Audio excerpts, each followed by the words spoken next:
Olá, pessoal. Professor Isaías, aqui mais uma vez com a filosofia. Hoje eu estou auxiliado aqui pela Regiane, que vai trabalhar conosco fazendo a interpretação. E o título de hoje é muito longo. Olha aí na tela, as teorias filosóficas, paternalismo, autoritarismo e o populismo na América Latina e no Brasil. O que eu acho interessante é que esses temas, assim, tudo abordado ao mesmo tempo, até eu muitas vezes confundo uma coisa com outra, mas é justamente isso que a gente vai tentar desenrolar na aula de hoje. Então, quando se trata de um assunto como esse, a gente pode falar que estamos lidando com a filosofia contemporânea. Então, paternalismo e autoritarismo, e além do populismo, são conceitos que são interligados, que moldam a vida, influenciam a história, tanto na política da América Latina quanto do Brasil. No âmbito da filosofia política, essas teorias ajudam a explicar a dinâmica do poder, as relações entre líderes e o povo, e as massas, e as características de certos regimes na região. Quer dizer, quando eu estou falando de região, estou falando aqui da América Latina e do Brasil. Em todo caso, nós vamos começar tratando do seguinte, da história do paternalismo. Então, o que é esse paternalismo?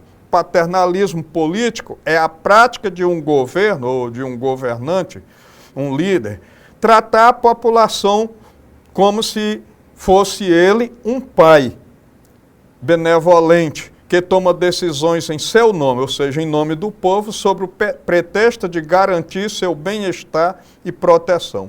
Então, muitas vezes, isso é feito com boas intenções, outras vezes nem tanto.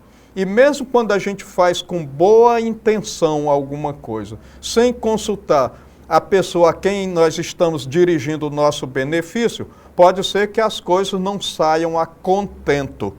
Bom, aspectos filosóficos na América Latina. Primeiro, dependência e assistencialismo.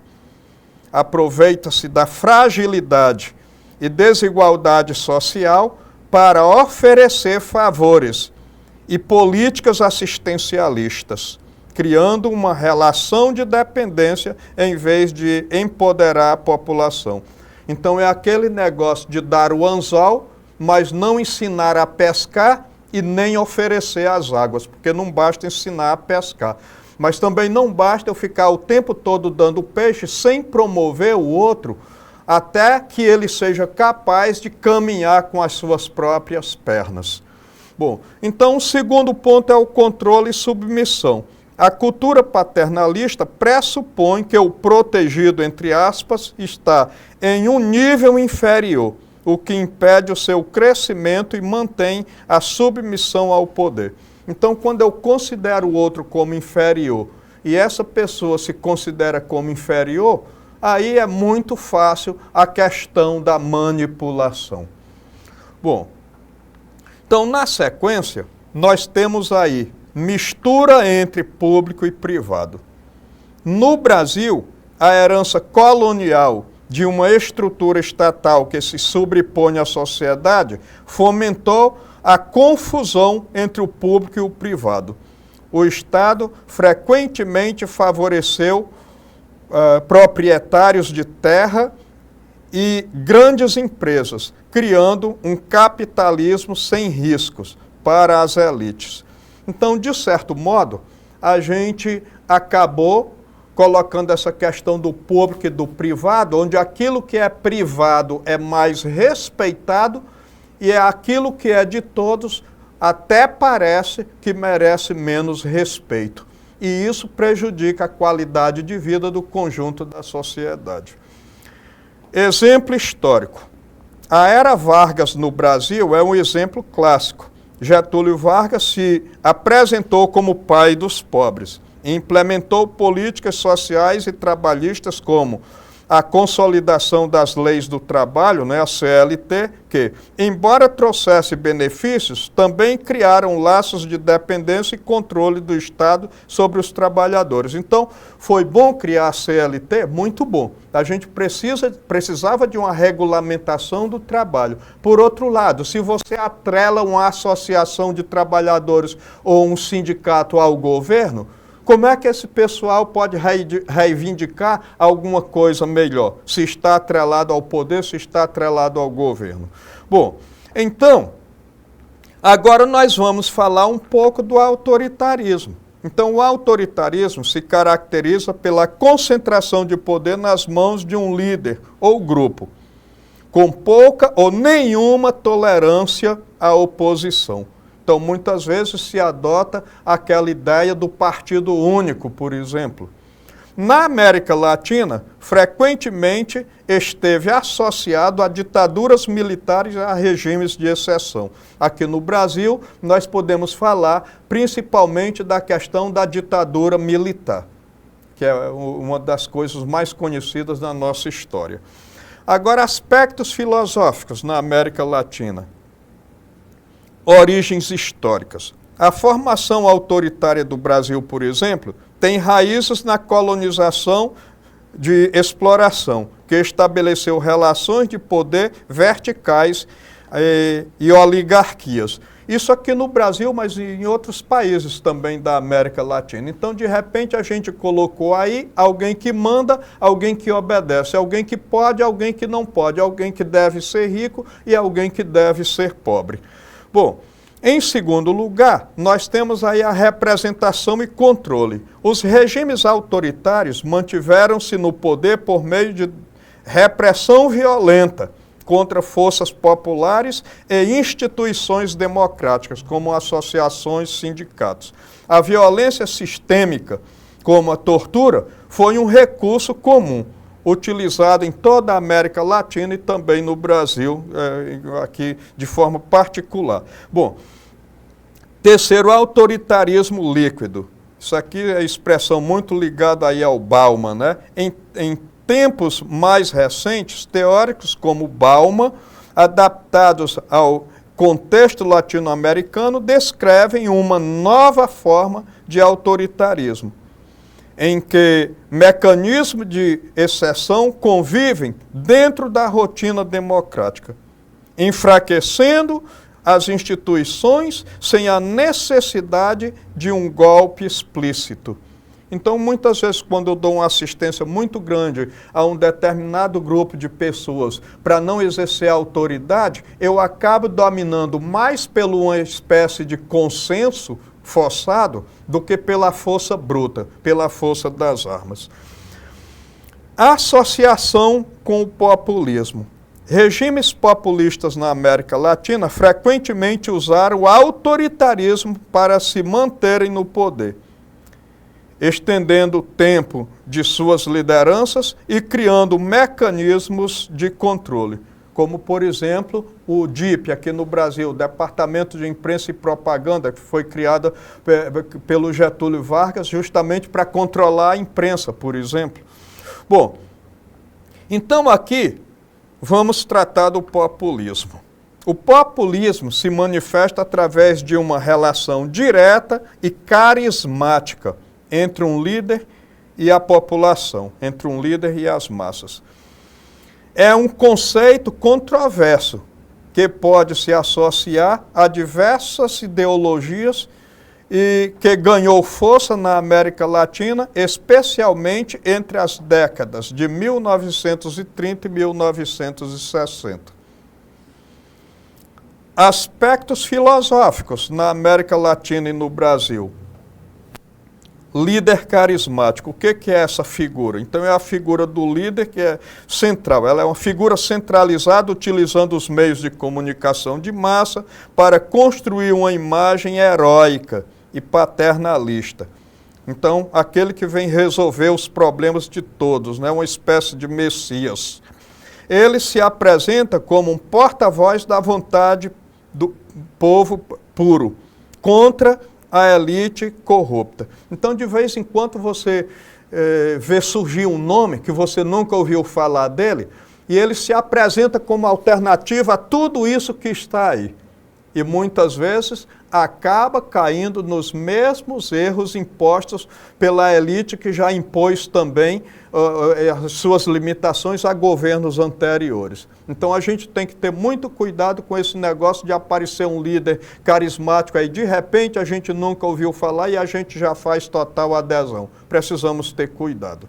Bom, agora, outra coisa é a relação de troca. O líder oferece benefícios às camadas populares, como leis trabalhistas e programas sociais, em troca de apoio e lealdade. Então, muitas vezes se oferece um benefício, um sacolão, por exemplo, todos os meses, ou alguma coisa parecida, para que as pessoas se mantenham na dependência política e tentando o tempo todo, o governante tentando o tempo todo fazer com que a população reze pela sua cartilha e siga aquilo que o governante quer e deseja, com a intenção de que esse governante se mantenha no poder. Bom, então, nacionalismo e mobilização popular. Os líderes populistas frequentemente adotam um discurso nacionalista e mobilizam as classes populares, muitas vezes por meio de sindicatos, associações, controlados pelo governo. Isso aqui é muito ruim, porque os trabalhadores, por exemplo, acabam não procurando reivindicar aquilo que lhe é de direito. Crise e desilusão. Muitos governos populistas, incapazes de sustentar financeiramente suas promessas, com gastos excessivos, acabam em crise econômica, levando à desilusão da população e, por vezes, à ascensão de regimes autoritários para manter a ordem. Então, o que acontece? Eu prometo muita coisa, começo a fazer algumas coisas, mas acaba não fazendo tudo o que eu prometi, acaba criando uma desilusão quase que geral. E as pessoas passam a deixar de acreditar naqueles políticos e aí fica procurando o salvador da pátria, o que também é igualmente grave.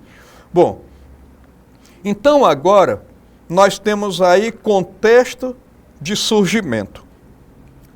O populismo floresceu após a Grande Depressão de 1929, que abalou o poder das oligarquias e a economia agroexportadora, abrindo espaço para a ascensão das classes populares e de líderes carismáticos. Então, muitas vezes acontece o extremo. Nós temos um sindicalista muito bem seguido, com ideias muito boas, com um grande poder de reivindicação, mas, ao contrário, também nós vamos ter alguém que se candidata a presidente da República ou a governador, extremamente populista e carismático, manipulando a população. Crítica acadêmica.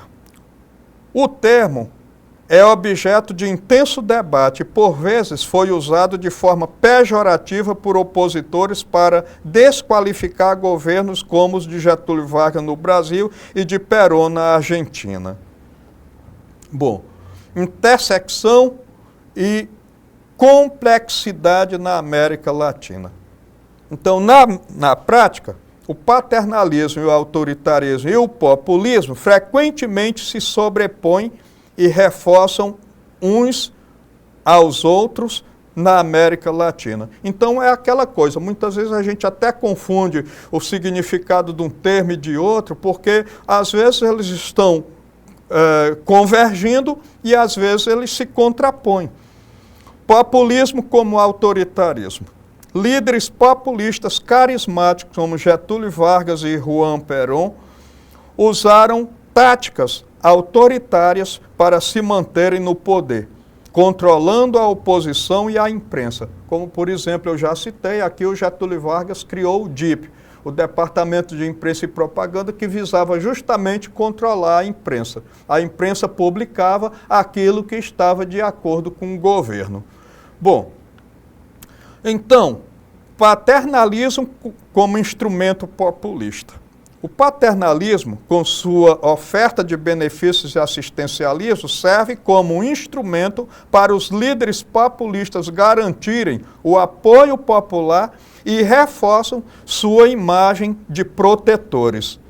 Agora, raízes históricas profundas.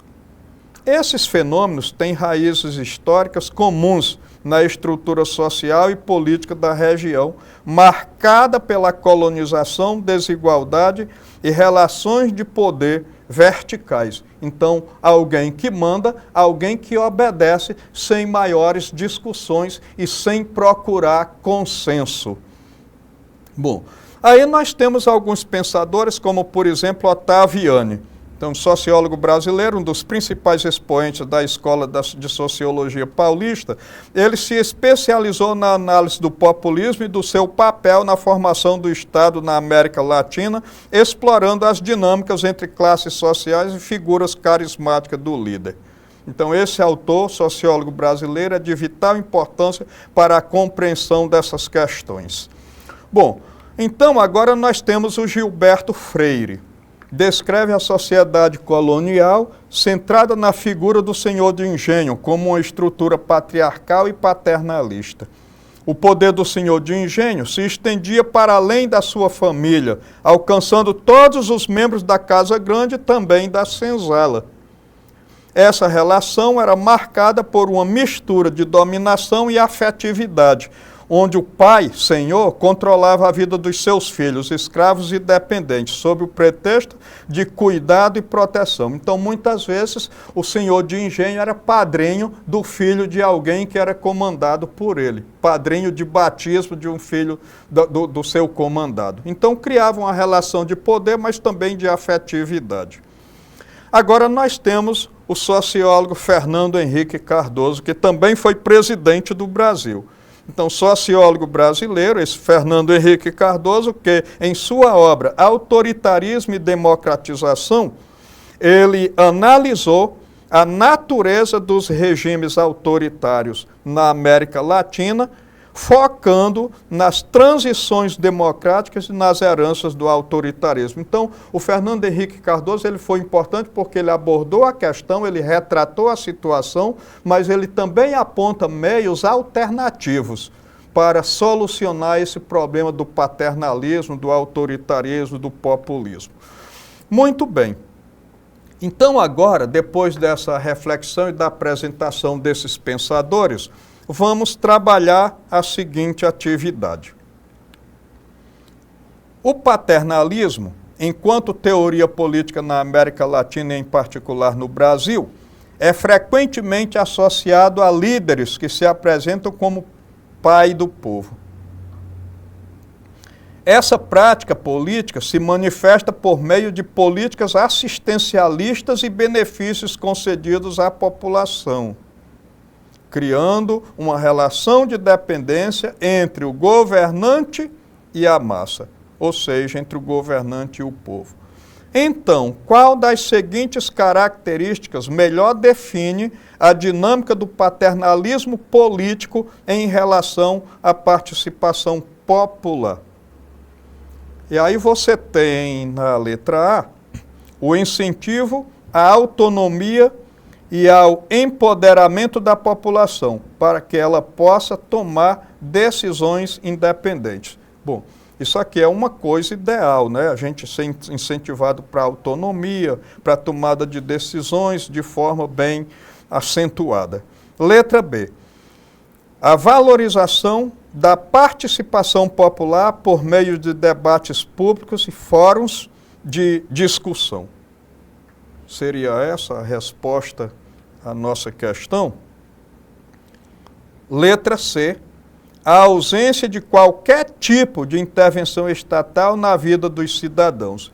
Então, quer dizer, o Estado não deve ter nenhuma intervenção na vida do cidadão, é alguma coisa que existe só para garantir alguns benefícios ao conjunto da população. Letra D. O fortalecimento das instituições democráticas, como sindicatos independentes e partidos políticos de oposição. Então, isso aqui, quando tem uma ditadura, isso não é possível. Bom, letra E. a criação de laços de dependência e controle, onde a concessão de favores substitui a conquista de direitos. E aí? Será que já dá para ter uma noção da resposta correta à nossa questão? Então, tudo leva a uma reflexão muito profunda, mas, na verdade, nós temos aí como alternativa correta a letra E, que diz a criação de laços de dependência e controle, onde a concessão de favores substitui a conquista de direitos. Então, isso aí são características, seja do paternalismo, do autoritarismo e do populismo em geral. Então, nesse aspecto, é muito importante a gente salientar que a gente precisa cada vez mais utilizar informações e ter formação para a gente saber atuar dentro do meio político, evitando essas questões ligadas ao paternalismo, ao autoritarismo e um populismo negativo, por assim dizer. Então agora, nós vamos concluir a reflexão de hoje do seguinte modo. Paternalismo, autoritarismo e populismo marcaram a política na América Latina e no Brasil. E por serem temas políticos, são objetos de reflexões da filosofia, porque a filosofia é uma área, a política é uma área da filosofia. Então, o paternalismo é a prática política em que um governo ou líder age como um pai para a população, tomando decisões por ela sob o pretexto de proteção e bem-estar. O autoritarismo caracteriza-se pela centralização do poder, pela desconsideração da autoridade dos cidadãos e pelo uso da força ou da repressão para manter aquilo que eles chamam de ordem. O populismo baseia-se na figura de um líder carismático que se apresenta como porta-voz do povo contra uma elite corrupta ou oligarquia. Então, meus amigos e minhas amigas, eu concluo aqui a reflexão de hoje. Agradeço a todos vocês pela atenção. Não deixe de visitar nossa plataforma para a retomada e aprofundamento deste assunto. Muito obrigado mais uma vez e até a nossa próxima oportunidade.